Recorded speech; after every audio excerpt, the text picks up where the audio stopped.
From a simple DIY idea to a decade-strong business, ganito ang naging istorya ng cloth diaper business ni mompreneur Lani Jeronimo.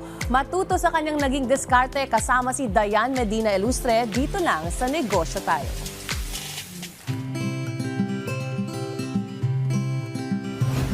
Alright, to start off, Miss Lani, paano ka ba nagsimula sa mundo ng pagninegosyo?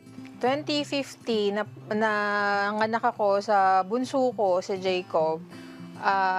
Since kasi nung pinanganak ko siya, sensitive skin siya, nag-start akong bumili nung mga ganyan, mga cloth diapers. Tapos, mga 6 months na yung baby ko, hindi na kasya.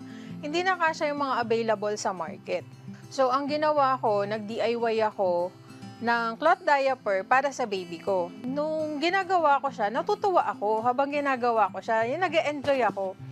Tapos, ayun na siya, doon na siya nag-start. Pinopost namin, natutuwa, maraming natutuwa. Gawa mo ko niyan, bibili kami, ganyan. Doon siya nag-start. Kamusta ang reception ng mga tao? Nung time namin kasi, accepted kaagad siya sa market.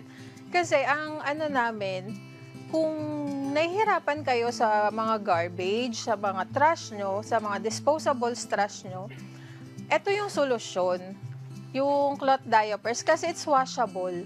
So, lalabhan mo lang pagkagamit ni baby and then pag natuyo, susuotin ulit. Wala kang basura.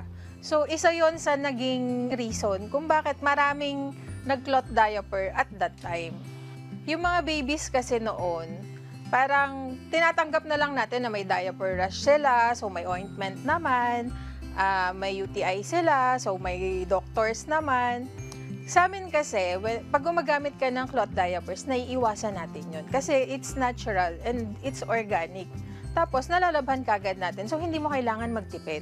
So, how much capital did you shell out for this business? Siguro mga 5,000. Doon lang sa mga trials ko, yung mga ginawa kong samples. Kasi nung naglabas na kami nung line, bago pa namin siya i-produce, paid na siya ng customer.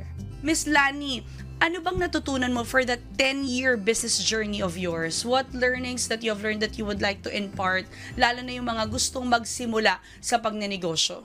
Sa business talaga hindi naman hindi naman laging yung successful ka. Hindi laging may money sa business. Pero kasi pag mahal mo yung ginagawa mo, magko-continue ka no matter what. 2017 namatay yung baby ko, na dedicated sa kanya tong diapers na to. Dapat mag-stop na ako kasi wala na siya 'di ba? So, mas yun pa yung naging fire namin ng family ko na ituloy. Kasi siya yun eh. Habang lumalaki yung business namin, habang tumatagal yung business namin, I see my son growing with my business. Tama kay. Business isn't just about, just generating income, basta makabenta ka. Sometimes it's also about the meaning behind or the purpose behind why did you start the business and the legacy that you also would like to impart our audience. The true secret to success is hard work and continuous learning from mistakes. Yan po ang natutunan natin sa business owner na si Lani Jeronimo. See you next episode mga kanegosyo para sa iba pang kwento ng pagninegosyo na ibabahagi namin sa inyo. Kaya naman tara, negosyo tayo!